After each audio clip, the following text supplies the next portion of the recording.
Assalamualaikum warahmatullahi wabarakatuh. Perkenalkan, nama saya Rizka Martiana Eka Putri dari kelas 5C Reguler B S1 Manajemen.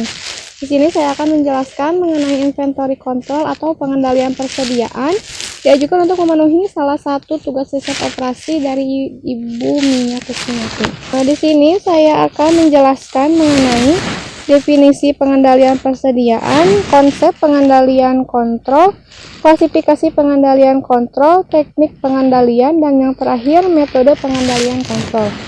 Yang pertama mengenai definisi dari pengendalian persediaan. Dalam pengertian umum, pengendalian persediaan adalah metode di mana semua stok barang dikeluarkan, dipertanggungjawabkan, dan disimpan dengan benar dan segera untuk kepentingan terbaik entitas yang mengenai inventarisnya.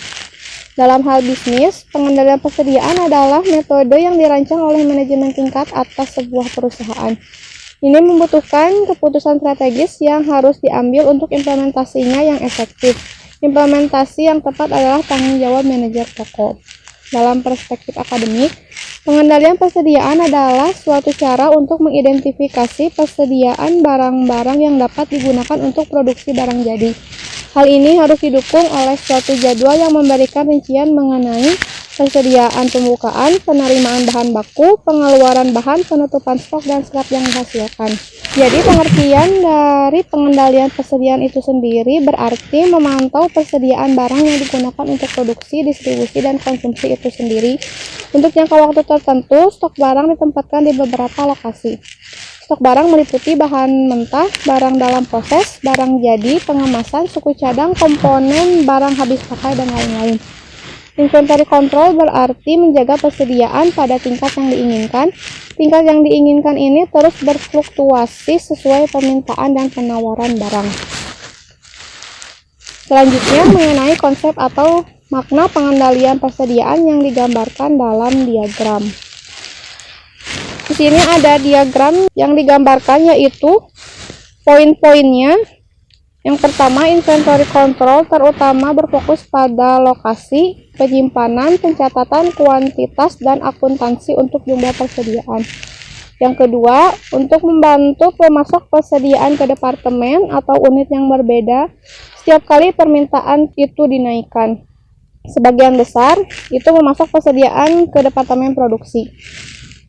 Yang ketiga, menyimpan catatan inventaris yang dikeluarkan ke departemen terkait yang terletak di tempat tertentu. Yang keempat, memberikan layanan yang cepat dan tepat untuk semua departemen atau unit terkait. Yang kelima, membantu menjaga persediaan dengan biaya terendah. Yang keenam, membagi stok barang bernilai tinggi dan bernilai rendah. Dan yang terakhir, untuk menghindari overstocking dan understocking bahan baku. Selanjutnya, bagaimana mencapai pengendalian persediaan itu sendiri? Pengendalian persediaan dapat dilakukan dengan cara 1. Membeli barang dengan jumlah yang tepat di tempat yang tepat dan pada waktu yang tepat. Yang kedua, menyediakan tempat penyimpanan yang sesuai, aman, dan memadai. Yang ketiga, mengembangkan sistem identifikasi persediaan yang tepat. Yang keempat, mempertahankan pencatatan yang up to date. Dan yang terakhir, yang kelima, membuat prosedur permintaan yang tepat. Selanjutnya mengenai klasifikasi, dibagi menjadi dua. Yang pertama, persediaan langsung terdiri dari bahan baku, barang dalam proses, barang jadi, dan persediaan suku cadang. Dan yang kedua yaitu persediaan tidak langsung terdiri dari persediaan fluktuasi, inventaris antisipasi, persediaan ukuran lot atau persediaan siklus, persediaan transportasi, dan yang terakhir memisahkan inventaris. Persediaan dapat diklasifikasikan sebagai persediaan yang berperan langsung selama pembuatan atau yang dapat diidentifikasi pada produk, dan yang kedua adalah yang diperlukan untuk pembuatan tetapi tidak sebagai bagian dari produksi atau tidak dapat diidentifikasi pada produk. Yang pertama adalah persediaan langsung terdiri dari persediaan bahan baku, yaitu bahan yang digunakan dalam pembuatan produk dan dapat diidentifikasi pada produk. Di dalam manajer, pengendalian persediaan dapat berkonsentrasi pada pertama, pembelian bahan dalam jumlah besar untuk menghemat investasi. Yang kedua, untuk memenuhi perubahan tingkat produksi. Dan yang terakhir, untuk merencanakan buffer stock atau safety stock untuk mengatasi keterlambatan pengiriman persediaan terhadap pesanan yang ditempatkan dan juga terhadap fluktuasi musiman. Yang kedua adalah bahan pembantu atau perlengkapan stok terdiri dari bahan yang diperlukan atau perlengkapan yang diperlukan dalam proses produksi. Yang ketiga adalah persediaan barang dalam proses atau persediaan dalam proses adalah barang setengah jadi yang terakumulasi antara operasi atau fasilitas, bisa mungkin menahan bahan antar operasi harus diminimalkan jika tidak dihindari. Persediaan ini melayani tujuan berikut, yaitu menyediakan produksi lot yang ekonomis, melayani berbagai produk, penggantian pemborosan, dan untuk mempertahankan produksi yang seragam meskipun penjualan bervariasi. Selanjutnya adalah persediaan barang jadi, yaitu setelah proses produksi dan pengemasan selesai, barang jadi produk ini ditebar di ruang stok. Ini juga dikenal sebagai persediaan barang jadi yang dipertahankan untuk memastikan pasokan yang memadai kepada pelanggan, untuk memungkinkan stabilisasi tingkat produksi dan membantu program promosi penjualan. Selanjutnya itu persediaan suku cadang. Setiap produk yang dijual kepada pelanggan biasanya akan terjadi pemborosan ataupun terjadi kerusakan karena penggunaan dan pelanggan harus mengganti bagian tersebut. Oleh karena itu, produsen harus selalu menghitung umur dari berbagai komponen produknya dan mencoba memasok suku cadang ke pasar untuk membantu layanan penjual. Penggunaan suku cadang tersebut adalah untuk memberikan layanan jual kepada pelanggan untuk memanfaatkan produk sepenuhnya dan ekonomis kepada pelanggan.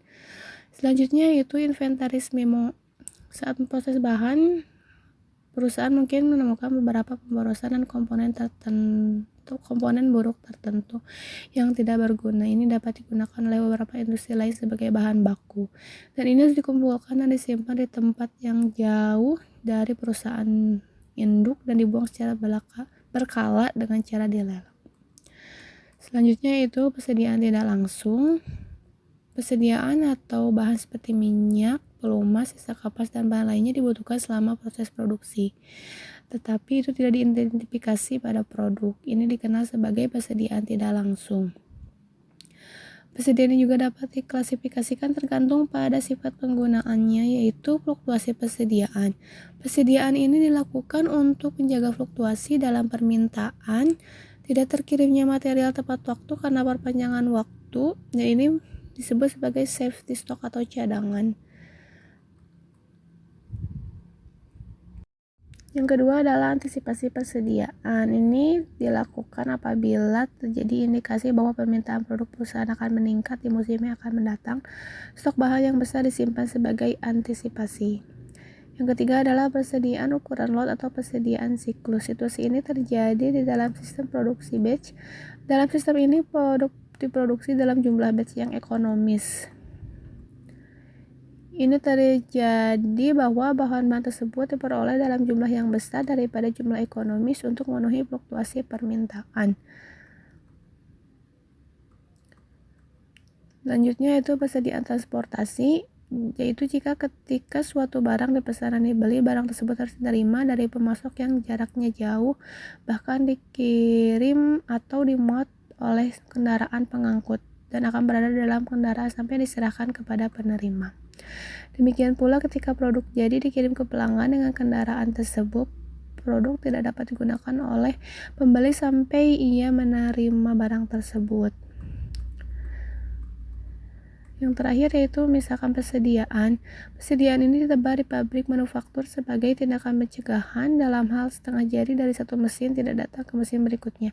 Stok ini digunakan untuk melanjutkan produksi. Barang-barang tersebut dikenal sebagai persediaan decoupling. Adapun tujuan dari memelihara persediaan atau tujuan pengendalian biaya persediaan adalah untuk menggunakan modal yang tersedia secara optimal atau efisien, sehingga biaya persediaan per item bahan akan seminimal mungkin.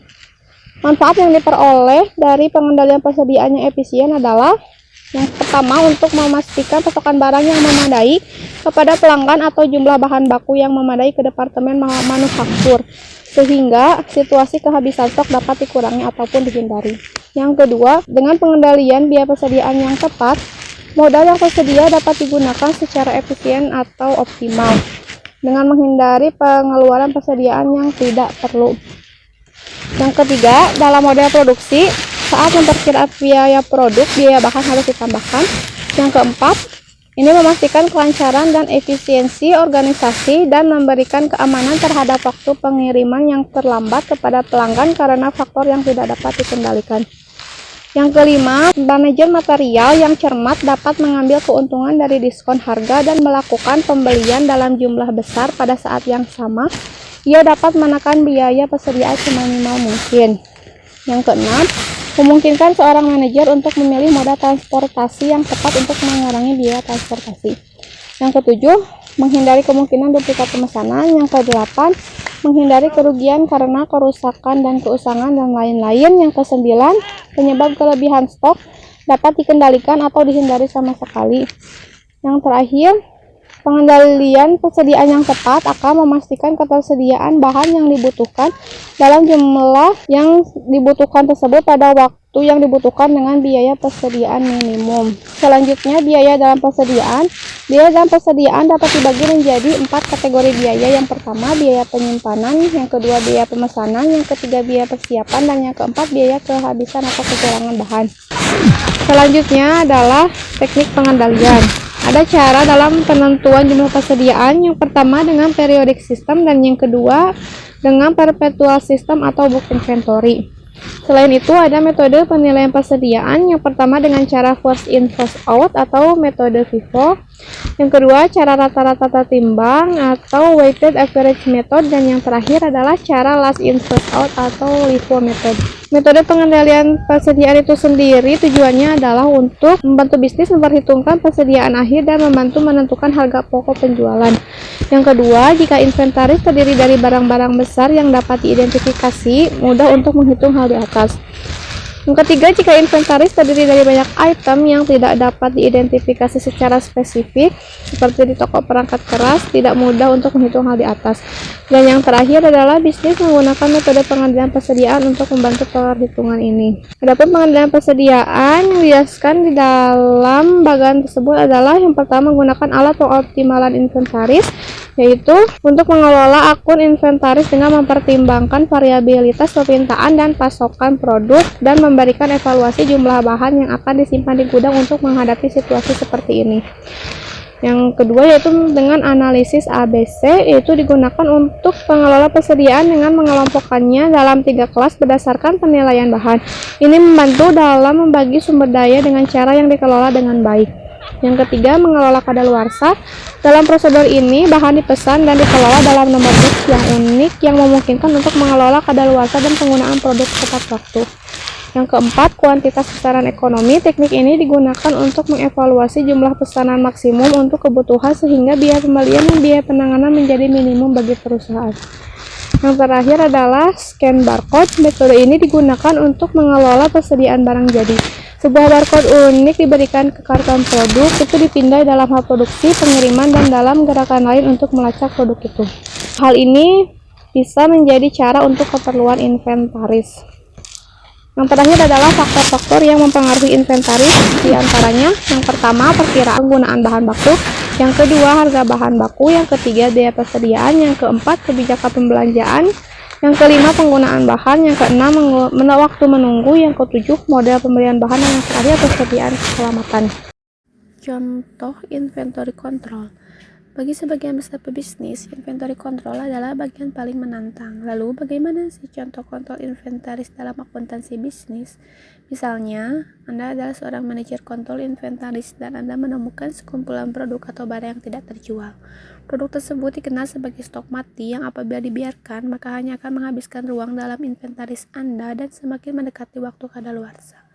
Sebagai manajer kontrol inventaris, Anda perlu menemukan cara untuk mengubah produk ini dengan melakukan pengurangan inventaris. Salah satu opsi yang Anda pilih adalah menggabungkannya dengan lebih banyak produk ke dalam permintaan dalam kotak langganan menggunakan platform kotak langganan. Proses ini dikenal sebagai kitting yang merupakan salah satu dari banyak opsi saat mempraktikkan inventory control.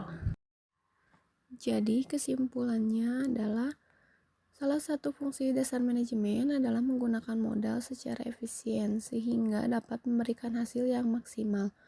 Hal ini dapat dilakukan dengan salah satu dari dua cara atau keduanya, yaitu satu dengan memaksimalkan margin keuntungan atau memaksimalkan produksi dengan sejumlah modal tertentu, yaitu untuk meningkatkan produktivitas modal.